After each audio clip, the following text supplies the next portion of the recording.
Bueno, iglesia, hoy vamos al tema número 3 de la serie sobre los reyes de Israel. Hoy vamos a compartir un poco, hermanos, la vida del rey David. Vamos a hablar del segundo rey de Israel en la monarquía, y es el rey David.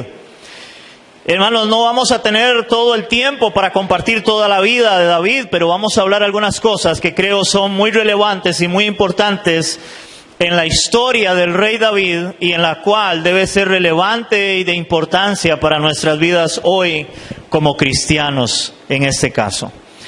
Hermanos, yo creo que sin lugar a duda uno de los personajes más sobresalientes en el Antiguo Testamento es el rey David. Un hombre que amaba y confiaba en Dios. Ese era David, un hombre que amaba y confiaba en Dios, pero hermanos, que también pecó delante de Dios, aun cuando Dios dijo que él tenía un corazón conforme al corazón de Dios. Y eso vamos a verlo en 1 Samuel capítulo 13, versículo 14, y vamos a ver cómo Dios mismo, a la hora de él destituir a Saúl, Dios mismo habla de David, y él habla de que este muchacho, David, iba a tener un corazón, o su corazón era conforme al corazón de Dios. En 1 Samuel, capítulo 13, versículo 14. Dice 1 Samuel, capítulo 13, versículo 14. Mas ahora tu reino no será duradero. Hablándole a Saúl en este caso, dice: Jehová se ha buscado un varón conforme a su corazón, al cual Jehová ha designado para que sea príncipe sobre su pueblo, por cuanto tú no has guardado lo que Jehová te mandó.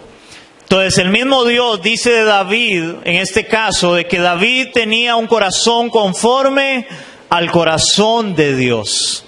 Y eso, hermanos, es importante entenderlo, de cómo Dios llama a David, entendiendo que el corazón de David era diferente al corazón de otras personas, porque David tenía un corazón conforme al corazón de Dios, dice el mismo Señor de David. Ahora, ¿quién era este David? Dice que David fue el hijo menor de 8 hermanos, en este caso de los hijos de Isaí. Eso lo encontramos en 1 Samuel 17.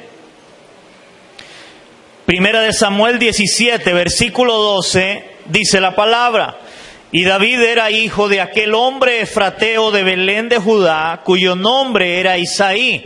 O sea, este era el nombre del padre de David. Dice, el cual tenía 8 hijos. Y en el tiempo de Saúl, este hombre era viejo y de gran edad entre los hombres. O sea, David era el hijo menor de 8 hermanos. Por otro lado, hermanos, encontramos que David escribió 73 salmos de los 150 salmos que tenemos nosotros en la Biblia, en la palabra de Dios. Entre ellos, algunos que son sobresalientes, que la mayoría de las personas los recuerdan o lo leen mucho, de los salmos de David, como el Salmo 23, el Salmo 32 y el Salmo 51. Son salmos que son muy reconocidos y muy leídos por los creyentes, que eran salmos de David en este caso. En muchos de ellos, de estos salmos, David expresa el amor y la confianza que él tenía por Dios, o él tenía en Dios. Eso expresa mucho David en los salmos. Ahora, empezando a ver un poco la vida de David, hermanos, vamos a encontrar algo muy interesante, y es primeramente que David fue llamado y escogido por Dios. David fue llamado y escogido por Dios. Eso lo encontramos en 1 Samuel, capítulo 16, del 5 al 13. 1 Samuel, capítulo 16, del 5 al 13. Y dice la palabra.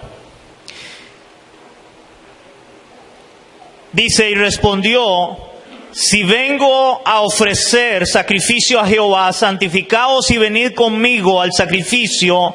Y santificando él a Isaí, recuerden que Isaí era el papá de David, y a sus hijos los llamó al sacrificio.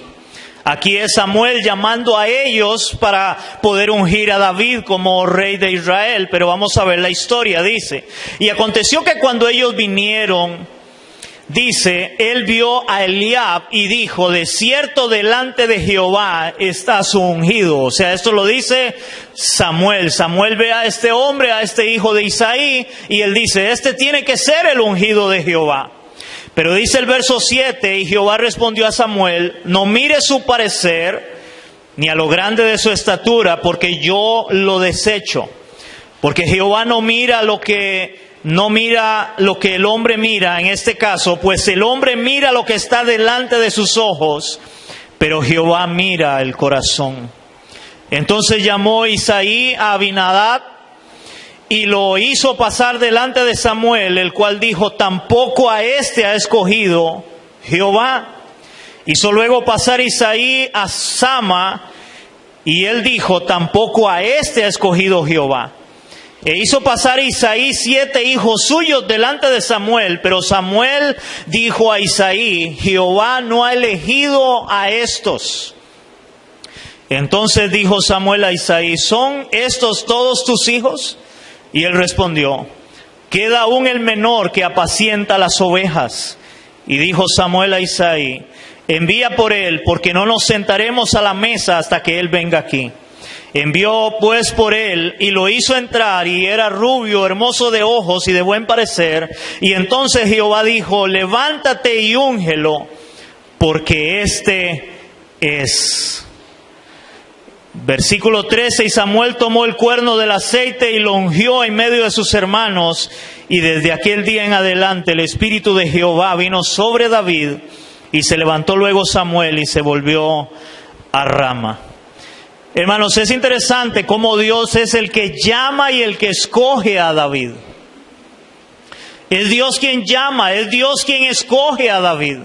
David no andaba buscando a Dios, pero Dios Dios mandó a buscar a David. Esto es interesante, hermanos, en esta historia de cómo Dios es el que le llama. Ahora, yo quiero que veamos acá algo interesante de esto primero, en el llamado que hace Dios a David. Primero, Dios no se deja llevar por las apariencias, ya que Dios sí conoce, hermanos, el corazón de los hombres. Hermanos, Dios no se deja llevar por las apariencias. Que eso es lo que el Señor le dice a Samuel, porque nosotros sí a veces nos dejamos llevar por las apariencias. Nosotros a veces vemos una persona y creemos o tenemos un concepto de una persona por la apariencia, hermanos, pero Dios no se deja llevar por las apariencias, porque Dios realmente conoce el corazón del hombre. Vea cómo lo dice Jeremías capítulo 17 del 9 al 10. Jeremías 17. Dice versículo 9 y versículo 10, dice la palabra del capítulo 17 de Jeremías, engañoso es el corazón más que todas las cosas y perverso. Oigan esto, iglesia. ¿Quién lo conocerá? O sea, viene una pregunta, ¿quién lo conocerá? ¿Quién conocerá realmente el corazón del hombre, el cual es engañoso y es perverso? Inmediatamente viene la respuesta de parte de Dios mismo, y es: yo, Jehová, que escudriño la mente y pruebo el corazón para dar a cada uno según su camino, según el fruto de sus obras. Hermanos, si hay alguien que conoce el corazón del hombre, ¿es quién? Es Dios. Hermanos, nosotros no conocemos el corazón de las personas. Hermanos, a veces inclusive hay personas que pueden hablar de otra persona muy bien, hermanos, pero usted realmente no conoce su corazón. Y voy a darles un ejemplo, hermanos, y tal vez un mal ejemplo o un ejemplo que no debería de ser, pero es una realidad. Bueno, voy a hablar de dos ejemplos de lo que es el corazón del hombre. Es engañoso, es perverso y solo Dios lo conoce de verdad. Yo no sé cuántos vieron las noticias. He visto dos noticias en estos días que han impactado mi vida. Número uno, de un padre que violó a su niña de 3 años. Creo que tenía 3 años. No sé si alguien vio la noticia. Un padre viola a su hija de 3 años de edad, su propia hija. Hermanos, eso para nosotros es inconcebible. Pero la Biblia muestra que el corazón del hombre es engañoso y es perverso y solo Dios lo conoce. Dios no se dejó llevar por la apariencia de lo que vio Samuel a sus ojos. Y la otra, hermanos, que es muy triste, que también creo que todos la conocen, de cómo un padre confiesa de que él golpeó a su hija de 2 meses de nacida y la mataron o la mató. Eso es triste. Y algo de lo que dice este padre es que porque la niña lloraba. Hermanos, esto es triste y es lamentable, pero la Biblia nos muestra que esa es la realidad del corazón del hombre. Hermanos, Dios no se deja llevar por las apariencias. Dios conoce realmente lo que hay en el corazón de los hombres, de todo ser humano. Me contaba un hermano acá en la iglesia también de que él estaba pasando una situación donde un pastor y una pastora le estaban prácticamente, o le están, por ahí va la cosa, le están robando no sé cuántos millones, 7 millones de colones. 70 millones de colones. Un pastor y una pastora a una persona de la iglesia. Hermanos, si a veces la gente se deja engañar y se deja llevar por las apariencias, por lo que ve al frente, hermanos, pero la Biblia es clara, Dios no puede ser burlado. Dios conoce realmente lo que hay en el corazón de una persona, en el corazón suyo y en el corazón mío. Y por eso, hermanos, esto es interesante, porque eso es lo que Dios le dice a Samuel. Usted mira lo que tiene al frente de sus ojos, pero yo miro lo que hay en el corazón. Lo segundo que veo acá es que Dios nos llama, hermanos, Dios nos llama o escoge por apariencias externas. Hermanos, Dios nos llama a alguien por apariencias externas. Dios nos llama a alguien porque sea alto, porque sea bonito, porque sea feo o porque sea de ojos azules. Dios nos llama por eso. Más bien la Biblia, hermanos, nos muestra que de lo más vil y menospreciado tomó Dios para avergonzar aún al fuerte, hermanos, y aún para que nadie, dice la palabra, se jacte en su presencia. Porque a veces, tal vez, hermanos, nos llenamos en nuestro corazón de arrogancia, creyendo que Dios nos llamó porque, ay, qué carga soy yo por lo que yo soy, por lo que yo tengo, por lo que yo hago. Hermanos, si es todo lo contrario. Delante de Samuel pasaron aquellos 7 hijos hermosos, grandes, en el cual Samuel se equivoca y él piensa y él dice, uno de estos tiene que ser el ungido de Jehová. Pero Dios le dice, no, ninguno de ellos. Falta alguien, sí, falta David, el más chiquitillo, el que está allá cuidando ovejas. Bueno, ese que está cuidando ovejas, que nadie lo veía, a ese es el que yo quiero que sea rey de Israel. Y él tendrá un corazón conforme a mi corazón. Hermanos, si hoy has creído en Cristo, yo quiero que usted me escuche esto. Si usted hoy ha creído en Cristo, no es por tu sabiduría, no es por tu apariencia, sino porque Dios te ha llamado y te ha escogido por pura gracia. Pero no es por tu sabiduría y no es por tu apariencia. Es por pura gracia que Dios nos ha escogido, y eso lo dice la palabra en Efesios capítulo 1, versículos del 3 al 6, porque la Biblia nos muestra cómo Dios nos escogió a nosotros en Cristo. Dice Efesios capítulo 1, versículos 3 al 6, dice así: bendito sea el Dios y Padre de nuestro Señor Jesucristo, según nos bendijo con toda bendición espiritual en los lugares celestiales en Cristo. Según nos escogió en Él, oigan iglesia, nos escogió en Él antes de la fundación del mundo, para que fuésemos santos y sin mancha delante de Él, en amor, habiéndonos predestinado para ser adoptados hijos suyos por medio de Jesucristo, y oigan esto, según el puro afecto de su voluntad, para alabanza de la gloria de su gracia, con la cual nos hizo aceptos en el amado. Hermanos, si hoy tú eres cristiano, eres creyente, debes de darle la gloria a Dios porque Dios te ha llamado y Dios te ha escogido para salvación. Esa es la realidad tuya. Nosotros estábamos perdidos, dice la palabra, y Él vino a buscar y a salvar lo que se había perdido. ¿Quiénes son los que estábamos perdidos? Nosotros. Nosotros, hermanos, a veces usamos un término que está mal empleado, la iglesia, los cristianos. A veces le decimos a otras personas y le decimos, busque a Dios. ¿Cuántos han oído eso? ¿Cuántos lo han dicho? Busque a Dios. Hermano, ¿cómo usted le va a decir busque a Dios? Que Dios está perdido. Para buscarlo. ¿Quiénes son los que estábamos perdidos? Nosotros. Más bien Dios vino a buscarnos. Nosotros somos la oveja perdida. Él no está perdido, hermanos. El concepto correcto es vuélvase a Dios. Vuélvase a Cristo en arrepentimiento y fe. Hermanos, cuando la Biblia habla de buscar a Dios, es aquellos que le conocen, su pueblo. Cuando usted conoce a Dios, ahora usted busca a Dios, pero la búsqueda es porque usted le conoce a Él. Pero una persona que no ha conocido a Dios no va a buscarle. Él debe de volverse a Dios porque Él está perdido. ¿Entendemos eso, iglesia?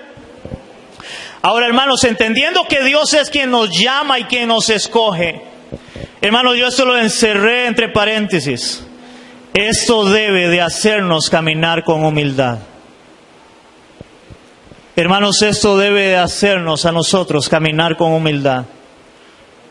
Porque fue Dios quien nos llamó y fue Dios quien nos escogió. Y eso debe hacernos humildes a nosotros, sabiendo que más bien de lo más vil y menospreciado tomó Dios. De lo que no es para deshacer lo que es, dice su palabra. Y eso debe traer humildad al corazón de un creyente. No arrogancia, no prepotencia, sino humildad. Amén, iglesia. David, por otro lado, hermanos, a pesar de que Dios lo escoge, o cuando Dios lo escoge, hay algo interesante, y es que David aprendió a confiar y a depender de Dios desde muy joven. Y eso es hermoso y maravilloso. Eso lo encontramos en 1 Samuel capítulo 17. Primera de Samuel capítulo 17, de los versos 33 al 37. Aquí vamos a ver, hermanos, cuando se acuerdan, cuando el pueblo de Israel iba a pelear contra los filisteos y salía Goliat. Y Goliat desafiaba al pueblo de Israel, pero nadie se atrevía a enfrentarse a Goliat hasta que David lo hace. Hermanos, pero lo que yo quiero que veamos acá en este texto es la confianza que tenía David en el Señor. Cómo él había aprendido a confiar en Dios desde muy joven.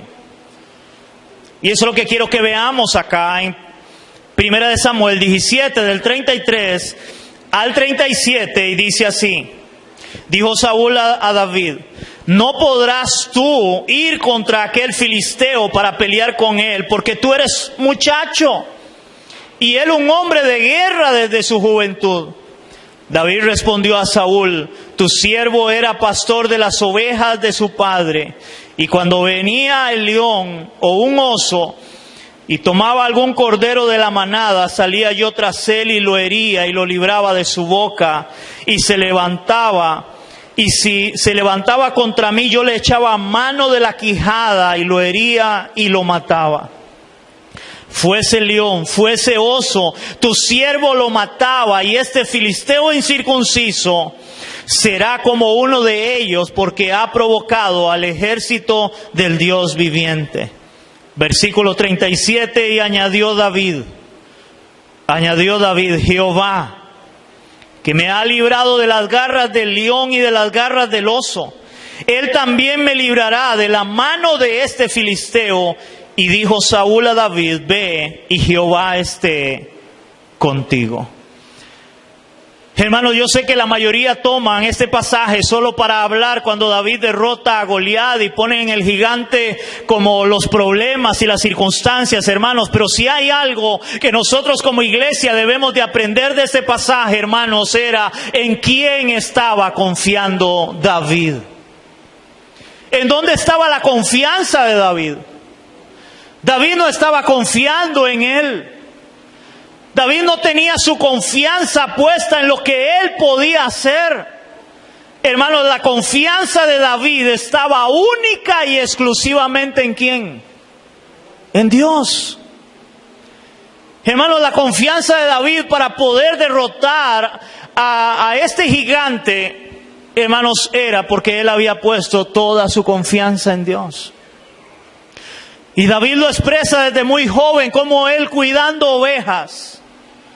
Cada vez que venía, como él dice, un león o un lobo, hermanos, David tenía su confianza en Dios, de que Dios estaba con él, para poder ir y librar a aquel corderito, aquella oveja que él cuidaba en este caso, David. Ahora, hermanos, eso me hace, hermanos, decir esto: la confianza del cristiano siempre debe estar ¿en quién? En Dios. La confianza del cristiano siempre debe estar en Dios. Hermanos, y cuando digo que la confianza del cristiano siempre debe estar en Dios, hermanos, es no importando la circunstancia, no importando la prueba, no importando la lucha, hermanos, la confianza nuestra siempre debe estar en Dios. Ahora la pregunta es, ¿en dónde está tu confianza? ¿En dónde está tu confianza? Hermanos, yo creo que todos tenemos problemas en la vida, todos tenemos circunstancias adversas en la vida. Pero la pregunta es, ¿en dónde está tu confianza si tú eres cristiano? Si eres creyente. Hermanos, porque aquí hay algo interesante. Israel ya había visto cómo Dios les había libertado. Ya Israel conocía de todas las proezas que Dios podía hacer y que había hecho. Pero le hago una pregunta, ¿el mismo pueblo de Israel estaba confiando en Dios? Cuando salía aquel gigante a retarlos, y más bien ellos tenían temor. Pero David siempre aprendió a tener su confianza en Dios. Hermanos, nuestra confianza debe estar en el Señor. Entonces, ¿para qué oramos? ¿Para qué lo buscamos? Porque nosotros vamos delante de Él, hermanos, a buscarle en oración, a buscarle en su palabra. ¿No es para aprender a confiar en nuestro Dios? En medio de las adversidades, en medio de las pruebas, en medio de las luchas, hermanos, si es que la palabra nos manda a que debemos de confiar en Él. Vamos a ir a un momento a Jeremías capítulo 17, nuevamente. Y vamos a leer ahora el versículo 5 y el versículo 7, para no leerlo todo. Ustedes lo pueden leer todo, del 5 al 7, o bueno, más adelante inclusive, hasta el 10 si quiere leerlo. Pero yo quiero que veamos versículo 5 y versículo 7, porque aquí hay un contraste de lo que Dios le está hablando al pueblo a través de Jeremías. Dice la palabra en Jeremías capítulo 17, versículo 5, dice la palabra, así ha dicho Jehová. Oiga lo que Dios dice hablándole al pueblo de Israel. Maldito el varón que confía en el hombre y pone carne por su brazo y en su corazón se aparta de Jehová. Y nótese, hermano, la expresión que usa Jeremías para hablar de parte de Dios, y es así ha dicho Jehová. ¿Qué ha dicho Jehová? Maldito. Maldito el hombre. Maldito el hombre que confía en el hombre y pone carne por su brazo y en su corazón se ha apartado de Jehová. Hermanos, cuando el profeta está hablando eso, no significa que nosotros no podamos confiar en otras personas. Porque al menos yo debo confiar en mi esposa. Y creo que mi esposa debe confiar en mí, en que vamos a ser fieles el uno al otro. Eso es confianza. Nosotros debemos a veces de ceder confianza a nuestros hijos para que ellos confíen en nosotros también. Una persona que tenga un negocio, él tiene que ceder confianza a un empleado, esperando de que sea un buen empleado y no le vaya a robar. Ahora, si soy empleado, yo igual debo confiar en que mi patrón me va a pagar puntualmente y yo debo confiar en él, en que él es mi empleador. Hermanos, cuando aquí habla de maldito el hombre que confía en el hombre, era porque Israel estaba empezando o querían confiar en Egipto. Querían confiar en otros para que les diera la victoria y no en el Señor. No es necesariamente el no poder confiar en otra persona, es en dónde está tu confianza, porque se lo voy a poner de esta forma. Yo confío en mi esposa, que ella me va a ser fiel, pero mi mayor confianza está en ¿quién? Debe estar en Dios. Debe estar en el Señor Jesucristo, en el Señor y el Salvador de mi vida.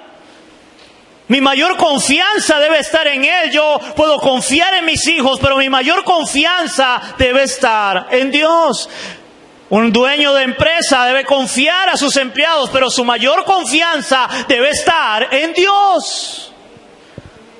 Porque si empieza a confiar en las personas muchas veces, otra vez, engañoso es el corazón del hombre. Es engañoso. Por eso nuestra mayor confianza debe estar en Dios. Y eso es lo que está hablándole Jeremías al pueblo de Israel. Pongan su confianza en Dios, no en los carros de Faraón o en los egipcios. No, pongan su confianza en Dios.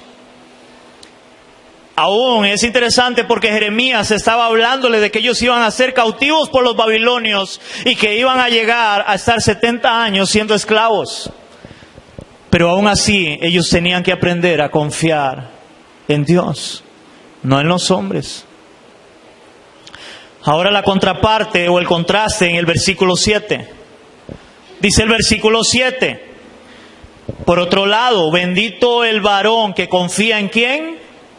En Jehová, y cuya confianza es Jehová, es Dios. Y ahora no es maldito, ahora es bendecido, si confía en Dios. Hermanos, siempre nuestra confianza, la confianza de un creyente debe estar en Dios. Y eso es lo que David estaba haciendo. Es interesante porque David no estaba confiando tan siquiera en el ejército de Israel. David estaba confiando en Dios. David sabía quién era Dios, de que Él, como Él dijo, Él me ha librado, Él me puede librar. Mi confianza está en Él. Mi confianza no está en nada más que en Dios. Y otra vez hago la pregunta, ¿en dónde está tu confianza? Por otro lado, hermanos, encontramos a un David que fue adorador, como lo expresan muchos de sus salmos, y sin temor, hermanos, a lo que otros pensaran. David fue un adorador sin temor a lo que otros pensaran. Vamos a ir a 2 de Samuel, capítulo 6, del 16 al 23. Aquí la Biblia nos muestra, hermanos, cuando David trae el arca. Recuerdan, el arca representaba donde estaba o descendía la presencia de Dios. Si había algo sagrado para Israel, era el arca del pacto o de la alianza. David primeramente intenta llevarla, se acuerda, pero David hace cosas fuera del orden de Dios. Y cuando alguien extiende la mano para que el arca no se cayera, ahí muere. Y David entendía que trasladar el arca no era una cosa sencilla, no era como nada más yo lo voy a hacer de esta manera. Él tiene que ir a las Escrituras y darse cuenta que solo los sacerdotes podían trasladarla y que tenían que santificarse para trasladar el arca. Y él logra trasladar el arca, y cuando él lo logra hacer, él construye una tienda, y para eso, para David fue de gran gozo para él. Y vea lo que sucede ahora en el versículo del 16 al 23 del capítulo 6 de Segunda de Samuel, y dice así: cuando el arca de Jehová llegó a la ciudad de David, aconteció que Milcal, hija de Saúl, miró desde una ventana y vio al rey David que saltaba y danzaba delante de Jehová, y le menospreció en su corazón. Esta mujer Milcal era hija de Saúl y fue la primera esposa de David. Milcal. Ella lo vio danzar a David cuando él venía alegre, contento. Ahora, hermanos, quiero hacer un paréntesis. Muchos han tomado este pasaje para hablar de que dentro de la iglesia debe haber danza. Hermanos, sacar este pasaje para decir que dentro de la iglesia debe haber grupos de danza, hermanos, es sacarlo de su contexto, porque primero, ahí no estaba danzando David en una iglesia. Él lo estaba haciendo allá afuera, al aire libre, cuando venían trayendo el arca. Y era David el que estaba danzando en ese momento. Él estaba expresando lo que él sentía en su corazón. Ahora, eso nos da a entender, si usted quiere adorar al Señor con toda libertad y usted lo siente, hágalo. Si usted quiere postrarse, hágalo. Pero hermanos, hoy hacen leyes como es, y todo el mundo tiene que hacer lo mismo. Y aún, vuelvo a repetirlo, eso no estaba sucediendo dentro de una iglesia o del templo. Esto fue fuera, no adentro. Para también pensar de que todo el mundo tiene, como dicen algunos, remolinear y empezar a hacer como un trompo dentro de toda la iglesia. Y no uno, a veces un montón de gente. Eso no fue dentro de la iglesia, dentro del templo. Eso fue fuera del templo. Ahora, Milcal lo ve a él, que era su esposa. Seguimos leyendo. Dice: metieron pues el arca de Jehová y la pusieron en lugar, en medio de una tienda que David le había levantado, y sacrificó David holocaustos y ofrendas de paz delante de Jehová. Y cuando David había acabado de ofrecer los holocaustos y ofrendas de paz, bendijo al pueblo en el nombre de Jehová de los ejércitos. Repartió a todo el pueblo y a toda la multitud de Israel, así a hombres como a mujeres, cada uno un pan y un pedazo de carne y una torta de pasas, y se fue todo el pueblo, cada uno a su casa. Volvió luego David para bendecir su casa, y saliendo Milcal a recibir a David dijo, y esto es un sarcasmo, eso que le dice su esposa es en un sentido de burla, y ve lo que le dice: cuán honrado ha quedado hoy el rey de Israel, descubriéndose hoy delante de las criadas de sus siervos, como se descubre sin decoro un cualquiera. Porque David venía danzando. Ahora, ellos en ese tiempo lo que usaban eran batas, ¿se acuerdan?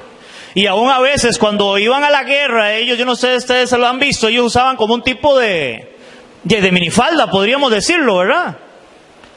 A mí me hace gracia porque hoy hay muchas iglesias legalistas donde predican de que una mujer o un hombre no puede usar ciertas cosas, pero ellos, los hombres, usaban en agua.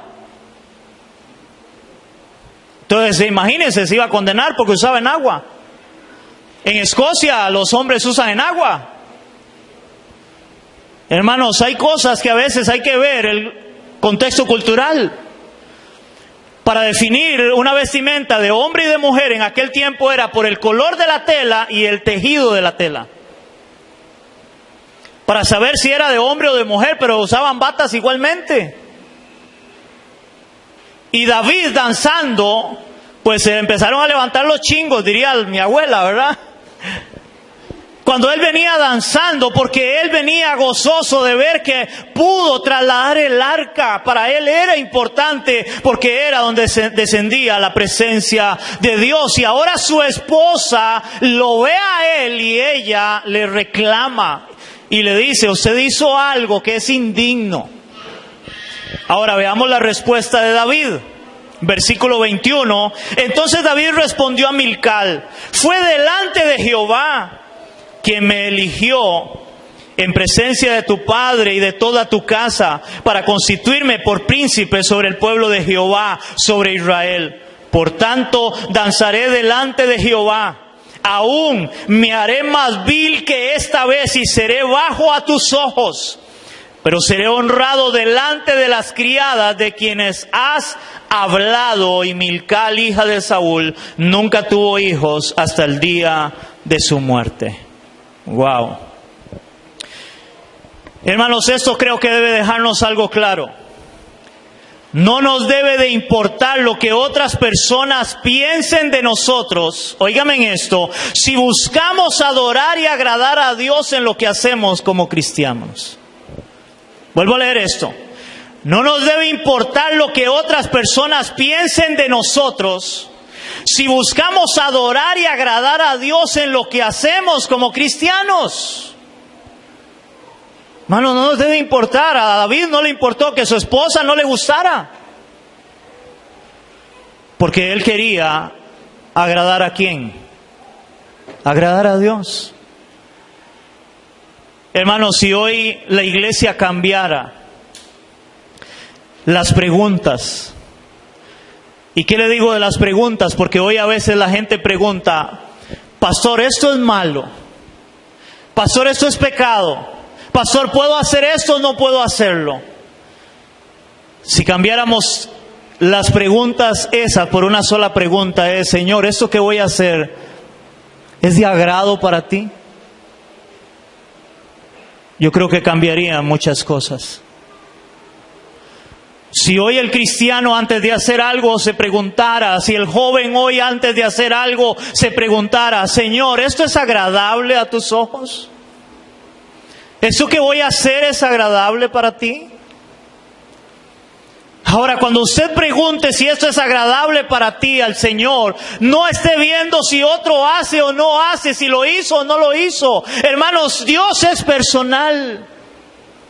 Busque agradar a Dios usted. No sé si cuando David venía danzando, habían otros que danzaban, pero David dice: yo lo hice para el Señor. Yo venía gozoso. Yo venía gozoso porque el arca ahora estaba en Jerusalén. Aunque su esposa no le agradó. Busque agradar a Dios en lo que haces. Pero realmente entiende que debe ser para agradar a Dios. No para agradarte a ti mismo, sino para agradar a Dios. Para agradar a Dios. Ahora ve lo que dice la palabra en Gálatas capítulo 1, versículo 10 en relación a esto. Y dice Pablo en Gálatas 1, versículo 10 dice, y viene la pregunta y dice Pablo: pues, ¿busco ahora el favor de los hombres o el de Dios? Pablo hace una pregunta: pues, ¿busco ahora el favor de los hombres o el de Dios? O sea, ¿a quién busco agradar? O trato, hace otra pregunta: ¿o trato de agradar a los hombres? Respuesta de Pablo: pues si todavía agradara a los hombres, no sería siervo de Cristo. Si todavía agradara a los hombres, no sería siervo de Cristo. Hermanos, si nosotros queremos agradar a los hombres, pues nunca vamos a agradar a Dios. Porque hoy les pasa a muchas personas, muchos cristianos, cuando va a la fiesta, que lo he enseñado, no es que no pueda ir a la fiesta del familiar, del amigo, donde hay licor, donde hay baile, y que le ofrecen una bailadita o le ofrecen una birrita. Y hay muchos terminan cediendo. ¿Por qué terminan cediendo? Porque no sé qué vaya a pensar, para que no piense mal de mí. La pregunta es: ¿a quién estás buscando agradar? David quería agradar al Señor. Pablo dice que si todavía él agradara a los hombres, no sería siervo de Cristo. Hermano, el cristiano debe buscar es agradar a Dios. No se preocupe si a otro le interesa o no le interesa, o si le agrada o no le agrada. Su decisión para agradar a Cristo. Yo me acuerdo una vez, hermanos, trabajando en lo secular, me mandaron a comprar licor para mis compañeros de trabajo. Y yo les dije, no, lo siento, yo no voy. Y se vuelve uno de mis compañeros y me dice, oiga, ¿y si es el patrón que lo manda? Vean cómo manipulan. ¿Y si es el patrón, el jefe, el dueño que lo manda a traer cerveza? Mi respuesta fue, si él me manda, le digo lo mismo que a ustedes, porque él no me contrató para ir a comprar guaro. Si él me hubiera contratado para eso, yo hubiera tomado la decisión si quería o no quería el trabajo. Pero él no me contrató para eso, y yo le digo, si usted ve que el trabajo que yo hago es malo, pues está en sus manos y me despide. Pero él no me contrató para eso y se quedó callado. Nuestra confianza debe estar en Dios, iglesia.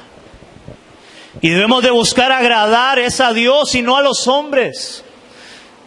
Y les digo algo, el mismo patrón, una vez el dueño, el que me contrató, el dueño de la empresa, y mi esposa es testiga, y Dios, de que estando en una fiesta de fin de año, él me dijo, Murcia, porque solo Murcia me decían, por mi apellido, me dice, ¿por qué no va y baila con su esposa o se echa una birrita? Eso no es malo.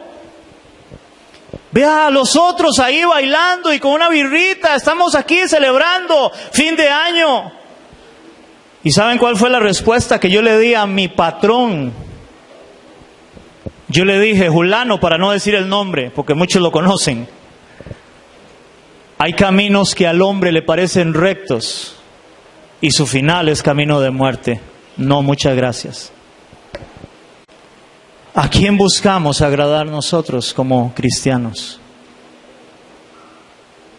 David quería agradar a Cristo, quería agradar a Dios, no a las personas. Y si hay algo que el cristiano debe de buscar es agradar a Cristo. Por otro lado, hermanos, óigame esto, el mundo siempre se burlará del cristiano y del cristianismo. Porque aquella mujer, al ver lo que había hecho su esposo, ella se burló, lo tuvo en poco. Hermanos, siempre el mundo se burlará del cristiano y del cristianismo, de lo que hacemos si queremos agradar a Dios. Siempre se van a burlar de nosotros si queremos agradar a Dios. Si usted quiere agradar a Dios, hermano, le va a salir una Milcal que se va a burlar, que le va a sacar un sarcasmo a usted. Pero otra vez, ¿a quién quieres agradar? Busca agradar a Dios. Hermanos, todo esto que hemos visto hasta ahora ha sido todo lo maravilloso de que era David, de un hombre que tenía el corazón conforme al corazón de Dios. Pero hermanos, ahora vamos a ver el otro lado de la moneda, y es, a pesar de todo lo bueno de David, de un hombre conforme al corazón de Dios, la Biblia también registra el lado oscuro de David, de cómo él pecó delante de Dios, su pecado. A pesar de que él quería agradar a Dios, David pecó, fue pecador. Eso lo encontramos, hermanos, en 2 de Samuel, capítulo 11, del 2 al 17. Dice la palabra: y aconteció un día que al caer la tarde, que se levantó David de su lecho y se paseaba sobre el terrado de la casa real, y vio desde el terrado a una mujer que se estaba bañando, la cual era muy hermosa, y ese era el problema, era muy hermosa. Y él estaba arriba y se estaba bañando, o sea que los baños no tenían techo. Y tampoco me imagino que había una llave, ¿verdad? Se bañaban era con una vasija, me imagino yo, en ese tiempo. Y él ve a esta mujer bañándose, y como hasta el día de hoy yo creo que todo el mundo se baña es desnudo, ¿verdad? Pues David la ve a ella bañándose y dice: y era muy hermosa, versículo 3, y envió David a preguntar por aquella mujer. Y le dijeron: aquella es Betsabé, hija de Elián, mujer de Urías Eteo. O sea, le dijeron: esa mujer tiene dueño, esa mujer tiene esposo. Le dijeron a David. Y envió a David mensajeros y la tomó y vino a él y durmió con ella. Y luego ella se purificó de su inmundicia y se volvió a su casa y concibió a la mujer y envió a hacerlo saber a David diciendo: estoy encinta. Imagínense esa noticia, ¿verdad? Estoy embarazada. Y esa noticia, oiga, le movió el piso a David. Ahora sí, me salió una torta. Entonces David envió a decir a Joab: envíame a Urías Eteo, o sea, el esposo de esta mujer estaba peleando en la guerra. Y Joab envió a Urías a David. Cuando Urías vino a él, David le preguntó por la salud de Joab y por la salud del pueblo y por el estado de la guerra. Después dijo David a Urías: desciende a tu casa y lava tus pies. Y saliendo Urías de la casa del rey, le fue enviado presente de la mesa real, mas Urías durmió a la puerta de la casa del rey con todos los siervos de su señor y no descendió a su casa. O sea, David mandó a llamar a Urías para que éste fuera, se acostara con su esposa y ahí, como Pilato, ¿verdad? Me lavé las manos, ya no tengo vela en el entierro. El niño es del esposo. Pero este hombre, antes de ir a acostarse con su esposa, se queda en la puerta del palacio junto con los demás siervos y no va. Ahora, versículo 8 o 9. El 10, gracias. Dice: hicieron saber esto a David diciendo: Urías no ha descendido a su casa. Y dijo David a Urías, o sea, lo vuelve a llamar: ¿No has venido de camino? ¿Por qué pues no descendiste a tu casa? O sea, muy preocupado David, ¿verdad? ¿Por qué no descendiste a tu casa? Y Urías respondió a David: el arca e Israel y Judá están bajo tiendas, y mi señor Joab y los siervos de mi señor en el campo. Y había yo de entrar en mi casa para comer y beber y a dormir con mi mujer por la vida tuya y por vida de tu alma, que yo no haré tal cosa. Y David dijo a Urías: quédate aquí hoy y mañana te despacharé. Y se quedó Urías en Jerusalén aquel día y el siguiente. Y David lo convidó a comer y a beber con él hasta embriagarlo. Y dijo: no, aquí lo que me queda es emborracharlo, para que vaya y se acueste con su mujer. Porque el hombre es terco, no quiere ir. Dice: y él salió a la tarde a dormir a su cama con los siervos de su señor, mas no descendió a su casa, ni a un borracho fue. Venida la mañana, escribió David a Joab una carta, la cual envió por mano de Urías. Al ver que este hombre no había forma de llevarlo a que se acostara con su mujer, entonces David muy sabiamente idea y dice: voy a mandar una carta al general del ejército y se la voy a enviar con él mismo. Y la carta lo que dice es: pon a Urías al frente de la batalla para que muera. Yo me imagino a Urías todo contento agarrando aquella carta y diciendo: wow, mi rey, mi señor, me tiene por alguien digno de confianza y me manda una carta al general del ejército conmigo.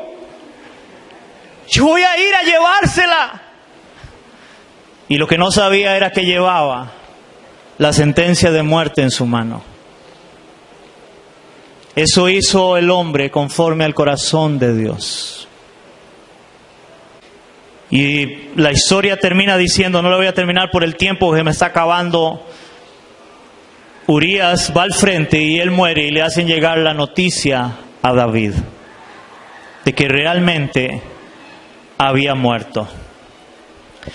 El hombre conforme al corazón de Dios adulteró, manipuló, mintió y mató. Fue el autor intelectual de un homicidio. David.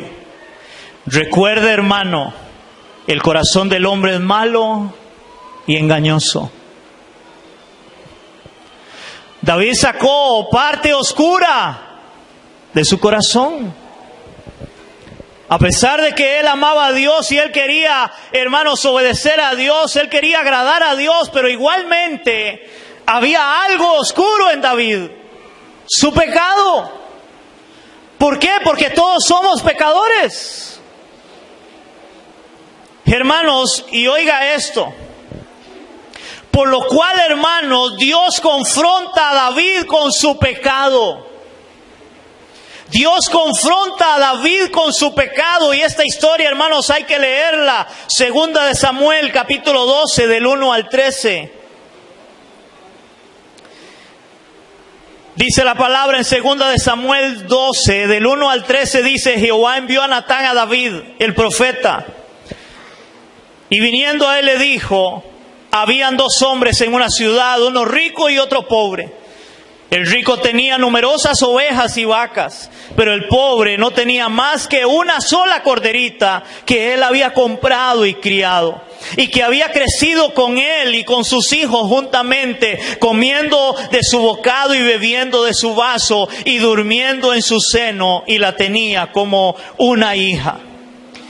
Y vino uno de camino al hombre rico, y éste no quiso tomar de sus ovejas y de sus vacas para guisar para el caminante que había venido a él, sino que tomó la oveja de aquel hombre pobre y la preparó para aquel que había venido a él.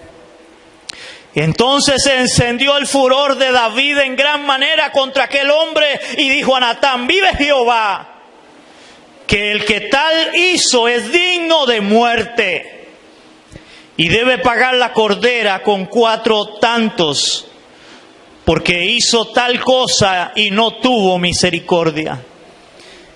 Entonces dijo Natán a David: tú eres aquel hombre. Hermanos, yo digo ahí, seguro David sintió un balde de agua fría en su espalda.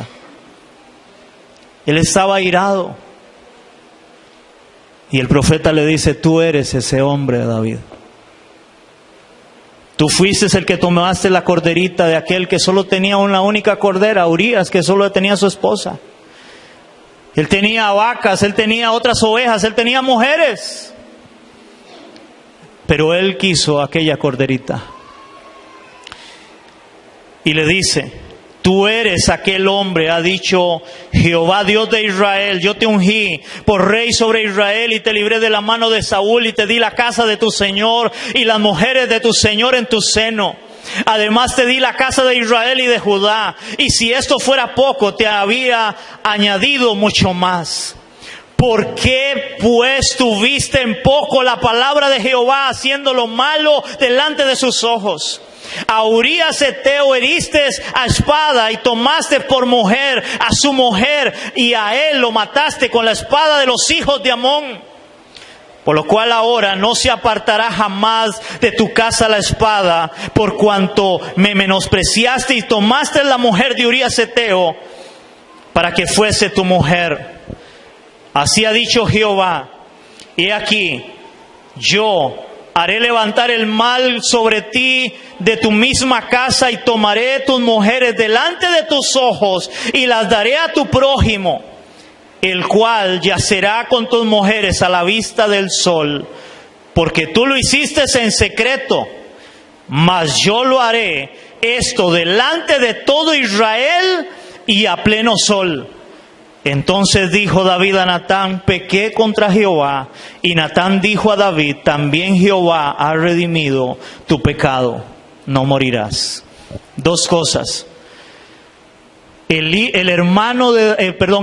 de David, Absalón, además de que luego persigue a David, su propio hijo, para matarlo, es el que agarra a las mujeres de David en la azotea del palacio, en la misma azotea donde él vio a Betsabé.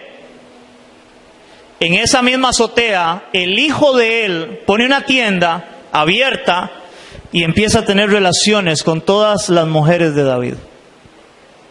Y todo el pueblo estaba viendo aquello. Wow. Pero interesantemente también en todo esto, Dios perdona el pecado de David. Dios perdona el pecado de David. Hermanos, quiero hablar aquí algunas cosas importantes. Número 1 de esto: Dios nunca tapará el pecado de nadie.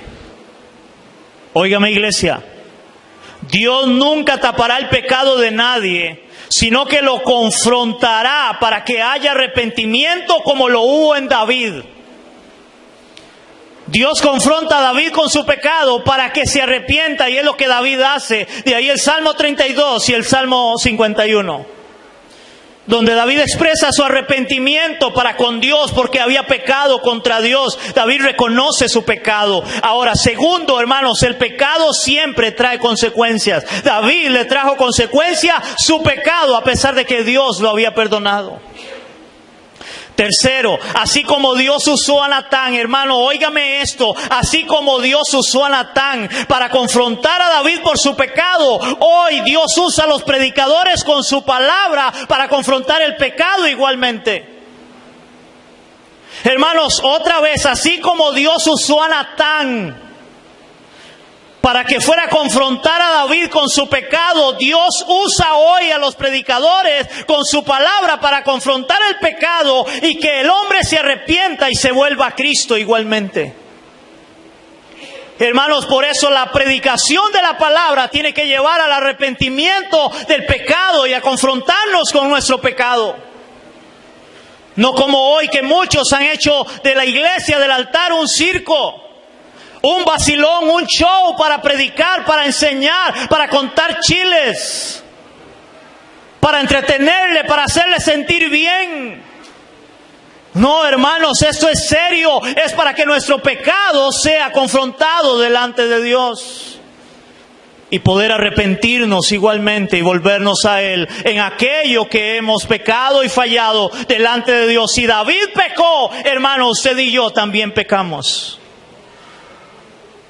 Porque yo no he visto todavía que Dios diga: Alberto tiene el corazón conforme a mi corazón. Pero sí dice eso de David, y a pesar de eso, David pecó. Y pecó bien feo. Porque no solamente fue el adulterio, fue el engaño, fue la mentira, fue el homicidio. El hombre conforme al corazón de Dios. Hermanos, quiero terminar con 5 aplicaciones de todo esto que hemos visto de la vida de David, del rey David. Número 1, recuerda, iglesia, Dios reconoce o conoce realmente nuestro corazón. Hermanos, Dios conoce realmente nuestro corazón y Él no se deja llevar por las apariencias. Y la pregunta, hermanos, ahí es: ¿amas a Dios de verdad? ¿Buscas a Dios de verdad? Porque Dios no se deja llevar por las apariencias. Dios conoce realmente lo que hay en tu corazón y en mi corazón. Hermanos, a veces ni tu esposa, ni tu esposo, ni tus padres o tus hijos conocen realmente lo que hay en tu corazón como Dios lo sabe y lo conoce. Dios sí sabe lo que hay en tu corazón. Segundo, la confianza del cristiano, hermano, siempre debe estar en Dios. Siempre. David aprendió a confiar en Dios. Si hay algo que debemos de aprender es a que nuestra confianza siempre debe estar en Dios. Y ahí la pregunta es: ¿en dónde está, mi amado hermano, tu confianza? ¿En dónde está tu confianza? Aún en medio de lo que estés viviendo y lo que estés pasando, ¿en dónde está tu confianza? Tercero, busca siempre adorar y agradar a Dios en tu vida, sin importar lo que otros piensen. Oiga, iglesia, busca siempre adorar y agradar a Dios en tu vida, sin importar lo que otros piensen, sean familiares o sean amigos. Busca agradar a Dios sin importar lo que otros piensen. Pero busca agradar a Dios. Cuarto, no importa, iglesia, cuánto amemos y confiemos en Dios. Oigan, no importa cuánto amemos y confiemos en Dios, siempre estaremos expuestos a caer en pecado y a ser tentados. Siempre. No importa cuánto amemos y busquemos agradar a Dios, siempre estaremos expuestos al pecado y a la tentación, como lo fue David. Siempre. Y quinto y último, si hemos pecado, iglesia, si hemos pecado y nos arrepentimos, Dios perdonará nuestro pecado. Dios perdonó a David. La palabra dice que si confesamos nuestros pecados, Él es fiel y justo para perdonar nuestros pecados y limpiarnos de toda maldad. Pero debes de ir en arrepentimiento y confesar tu pecado. David se arrepintió, él confesó y él dijo: yo he pecado contra Dios. Yo he pecado. Hermanos, Dios perdona o perdonó el pecado de David, aunque este le trajo consecuencias, o sea, su pecado. El pecado trae consecuencias. Dios nos perdona, Dios es misericordioso, pero el pecado siempre trae consecuencias. Hermanos, ojalá que aprendamos de esto y que Dios nos ayude. Yo deseara tener un corazón conforme al corazón de Dios. Yo no sé cuántos quieren eso, yo anhelo eso. Pero también veo esa realidad, a pesar de que este hombre David tenía un corazón conforme al corazón de Dios, él pecó. Él estuvo expuesto al pecado y pecó. Por eso, hermanos, debemos de venir a escuchar el Evangelio y la palabra para ser confrontados con nuestro pecado, para renunciar y abandonar el pecado, arrepentirnos y volvernos a Cristo. Señor, te damos gracias en esta mañana, Señor, gracias. Gracias, Señor, una vez más por tu hermosa y bendita palabra. Señor, hoy hemos visto la vida de David, Señor, un hombre que tú mismo dijiste de él que tenía un corazón conforme a tu corazón, Señor. Vemos todo lo bueno de David, cómo él quiso trasladar el arca, cómo él danzó con alegría, Señor, cómo él no le importó lo que pensara su esposa. Señor, cómo David confió en ti, Señor, aún en medio de aquella batalla, Señor, él confiaba en que tú le podías dar la victoria, porque su confianza estaba en ti, Señor. Ayúdanos a confiar en ti. Ayúdanos, oh Señor, a querer agradarte a ti sin importar lo que otros piensen. Ayúdanos, Señor, a anhelar, a tener un corazón conforme a tu corazón, Señor. Pero también ayúdanos a entender que somos pecadores. Ayúdanos a entender, Dios, que aún, oh Dios, con todo lo que David quería agradarte, él pecó delante de tus ojos, haciendo lo malo delante de tus ojos. Nosotros no estamos exentos de esa verdad, Dios. Por eso cada vez más debemos de someternos a tu palabra. Cada vez más debemos, Señor, de buscar tu rostro. Porque necesitamos, Dios, de tu presencia. Porque, Señor, somos hombres, somos débiles. Y necesitamos tu gracia y tu misericordia para nuestras vidas, Señor. Y ojalá, Señor, que cada vez que vayamos a hacer algo nos preguntemos: Señor, ¿esto es de agrado a tus ojos? Para que tú seas exaltado y seas glorificado en todo cuanto hagamos, Señor. Eso te lo pedimos en el nombre de Jesús. Amén y amén. ¿Cuánto le damos un aplauso a nuestro Dios?